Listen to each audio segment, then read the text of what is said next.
अवधूत चिंतन श्री गुरुदेव दत्त श्री स्वामी समर्थ महाराज की जय। श्री गणेशाय नमः। श्री गुरुदेव दत्त। मित्रांनो, आज आपण पाहणार आहोत श्री गुरुचरित्रातील 5व्या अध्यायामध्ये नेमकं काय सांगितलं आहे। तर या अध्यायात आपल्याला एक खूप सुंदर आणि भावपूर्ण कथा पाहायला मिळते। ही कथा आहे भगवान दत्तात्रेयांच्या अवताराची। एक ब्राह्मण कुटुंब असतं, ते खूप साधं, श्रद्धाळू आणि देवभक्त असतं। ते नेहमी देवाची पूजा, जप, तप करत असतात। पण त्यांच्या आयुष्यात एक मोठं दुःख असतं। त्यांना संतती संबंधी अडचणी येत असतात। म्हणून ते मनापासून देवाची प्रार्थना करत असतात। ते देवावर पूर्ण विश्वास ठेवतात आणि कधीही श्रद्धा सोडत नाहीत।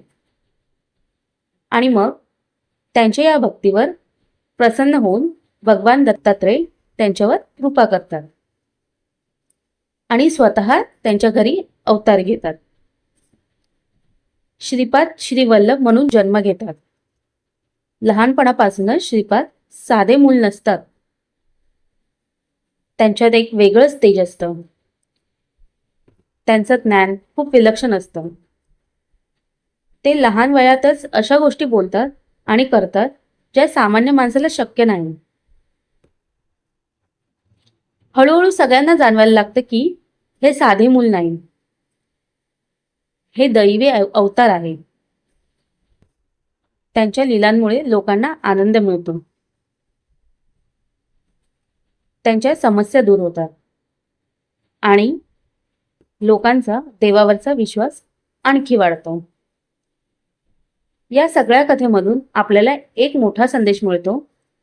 जर आपण मनापासून भक्ती केली तर देव नक्की आपली हाक ऐकतो आणि योग्य वेळी आपल्याला मदत करतो। म्हणूनच कधीही श्रद्धा सोडायची नाही आणि देवावर, गुरुवर पूर्ण विश्वास ठेवायचा। हा होता श्री गुरुचरित्र पारायणातील 5व्या अध्यायातील सुंदर आणि भावपूर्ण अर्थ। पुढील अध्यायाचा अर्थ जाणून घेण्यासाठी आपल्या चॅनलला नक्की सबस्क्राईब करा। व्हिडिओ आवडला असेल तर लाईक करा आणि कमेंटमध्ये श्री गुरुदेव दत्त लिहा। धन्यवाद। श्री स्वामी समर्थ। जय जय स्वामी समर्थ। अवधूत चिंतन श्री गुरुदेव दत्त श्री स्वामी समर्थ महाराज की जय।